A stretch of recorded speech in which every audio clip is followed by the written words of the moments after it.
It all happened within a twinkle of an eye. What I thought I could control overpowered me. You know, we women most times think that we can handle every situation, but in reality, we can't. My husband is a businessman, while I'm a stay-at-home wife. My husband didn't want me to work. He only promised to open shop for me after he finishes one of his real estate buildings. Since we've been living in peace. My husband has a grown-up son who is my stepson. Not until my husband began to take his business more seriously and starts traveling for months, leaving me alone in our big quiet house. At first, I tried to cope by keeping myself busy with house chores, watching movies, and visits to friends, but the loneliness kept creeping in, filling the house with an emptiness that made me think unnecessarily. My stepson is a university student. His name is Henry. When he came back from school for the holidays, I was happy, because I thought I've gotten a gist partner, but it was so unlucky that things went south. Henry is tall, dark and handsome boy. Much finer than his father. God took his time to create him. Every time he walks into a room, it was as if he brought the sun with him. Women couldn't stop staring at him when we went out. Even my friends were jokingly asking if I was hiding him from Abuja girls. I would smile and brush it off. But deep inside, I understood why they were so drawn to him. At first, I kept my distance, because he seems not to be the type that talks a lot. So I maintained my pace. After all, he was just a young man with the energy and charm of his age. But then one evening, I heard him in the kitchen, singing one of those new gospel songs. His voice was deep and smooth, and I couldn't help but smile. I walked into the kitchen pretending that I needed water. Mama, how is my voice?" he asked, smiling. That smile could make any woman weak. "I think I want to pursue music career," he said. I laughed. "It's not bad though, but what you need is a small practice. But you know your father won't support it." I replied. "I know, but I'm not depending on him either," he replied. And so we talked and ended up talking for hours. First time ever. Although, it was a harmless talk about school, his plans, and my cookings. But from that moment I started noticing things about him: his confidence. The way he carried himself, the little jokes he cracked, and how he made me laugh even when I didn't want to. One night, the power went out and we were forced to sit together in the living room with candles lighting the space. We talked again, this time about life and dreams. The way he looked at me that night, with those deep brown eyes, made me feel something for him. I felt ashamed, but I couldn't help myself. The first time it happened, it was like I wasn't in control of my body. We were in the kitchen again, joking about his poor attempt at frying egg. I went to correct him standing close behind him, and before I knew it, he turned around, and our eyes locked in. My heartbeat increased for a moment. He used his hand to brush mine. And the next thing I knew, we were kissing. I pulled away immediately. My mind blank. "Stop it. This is wrong," I said, my voice trembling, but he held my hand. "Mummy, I've tried to fight this feeling," he said, "but I can't anymore." It was as if he had unlocked the part of me I didn't know existed. That night, we crossed a line I thought we'd never cross. I told myself it was just one mistake, but it wasn't. It happened again. And again, each time I felt guilty, yet I couldn't resist. He became my escape, my comfort in my husband's absence. We kind of loved each other, we shared secrets, and for a while, I forgot the loneliness. But deep down I knew it couldn't last. I was playing with fire, and I could already feel the flames at the edges of my life. One afternoon, after another stolen moment with Henry, I sat alone in my room, staring at a photo of my husband and I. Just then, tears rolled down my cheeks as guilt consumed me. How did I get here? How did I let myself fall so far? But, just as I was drowning in regret, Henry knocked on my door. He walked in his usual confident self, and sat beside me. "Mummy," he said, his voice soft. "You're not alone. You don't have to feel like this. His words were comforting, but they also scared me. I was trapped in a way of my own making, and I didn't know how to untangle myself without destroying everything. We continued for about 2 weeks and my life became a mix of emotions. I couldn't explain, I knew what Henry and I were doing was wrong, but it was as if I couldn't stop myself. After each stolen moment with both of us, I felt like I was going to be fine. But the more it happened, the heavier my heart became. One Sunday afternoon, we were having lunch together in the dining room. Henry had just returned from church, looking fresh in his white t-shirt, the way it clung to his well-built chest. I couldn't concentrate on my food. My thoughts made me play with the rice on my plate. My thoughts had tangled me.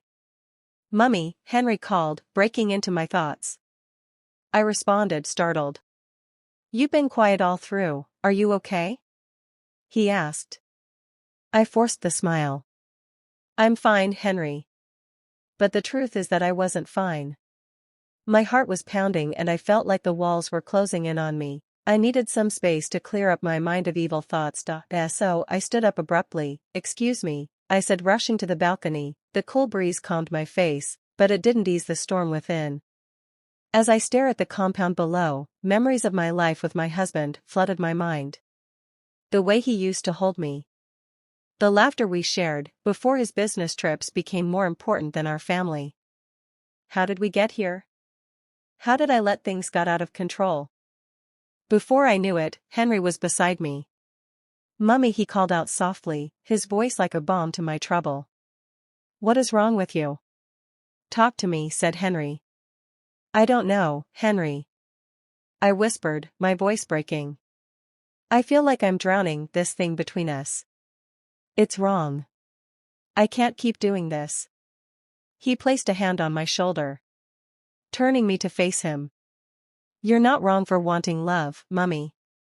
You've been abandoned, left to feel like you're invisible. I see you. I care about you." This boy is so good with words, and before I could think, he pulled me into his arms, holding me. As I sobbed, it felt safe, but it also felt like betrayal.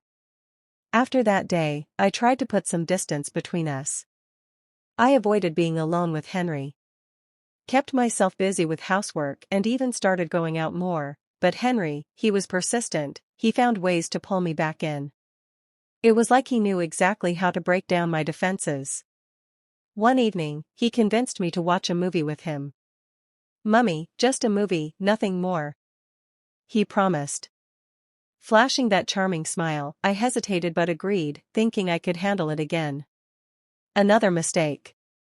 We sat on the couch, with a big space between us at first. The movie was a comedy and we laughed so much that for a moment, it felt innocent, like nothing has ever happened between us. But then, during a quiet scene, he reached for my hand, my heart raced.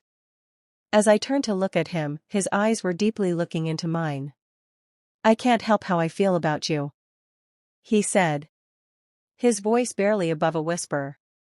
"Henry." I started, but he leaned closer, cutting off my words. His lips brushed mine softly, and I melted into the kiss before I could stop myself. It wasn't just soft this time, it was tender, filled with emotions I wasn't ready to face.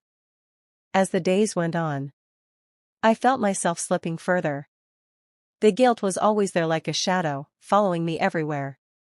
I prayed to God, asking God for strength, for forgiveness, but every time I saw Henry, my mind crumbled. Then one day, everything changed. My husband came back home unexpectedly.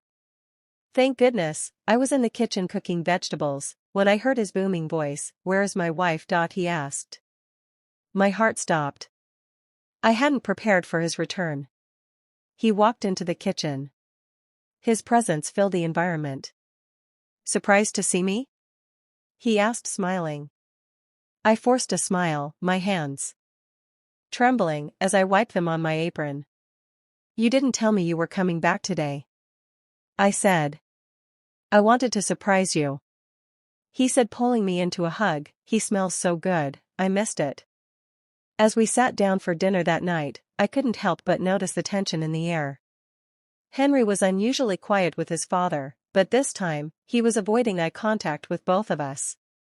My husband was all happy. He talked about his trip, his plans for the future, and how much he had missed us.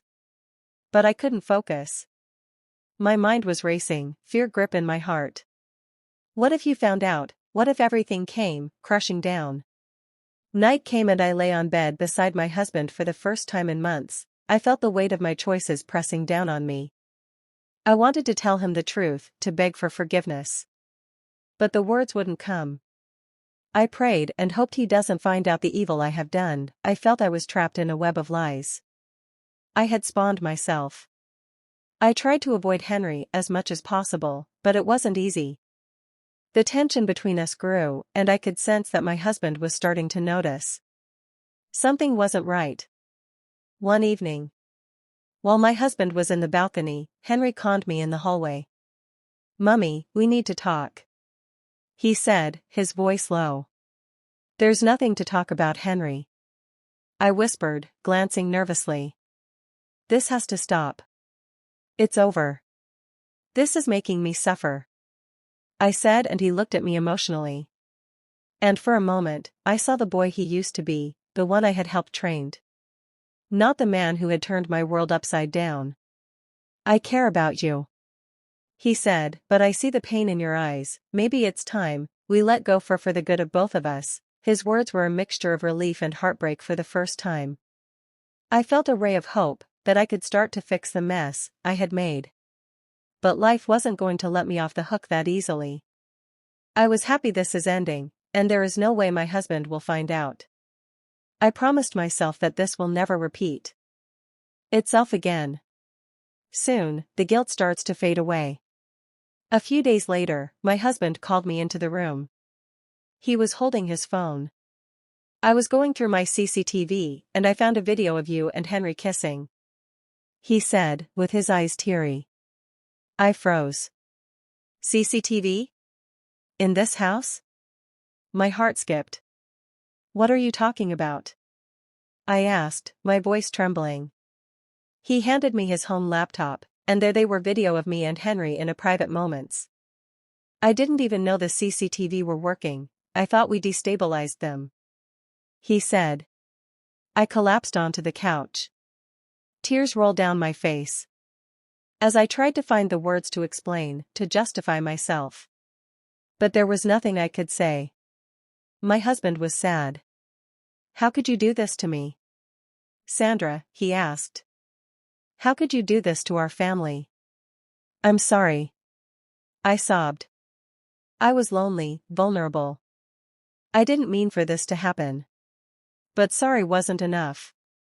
The damage was done, and my actions had tore our family apart. My husband asked his son to leave the house immediately and made it clear that our marriage would never be the same again. That night, as I sat alone in the darkness, I realized the full extent of what I had lost. Not just my husband's trust, but my own sense of self. I had let my loneliness and vulnerability lead me down a path I would regret forever.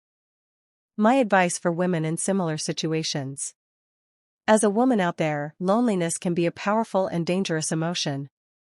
If you ever feel neglected or abandoned in your relationship, don't let that emptiness push you into making decisions you regret. Instead, seek healthy outlets, talk to your partner, find a trusted friend, or even speak to a counselor, no matter how tempting the offer might be. Remember that the consequences can be devastating. Not just for you, but for everyone involved. Always prioritize open communication and self-respect over temporary comfort.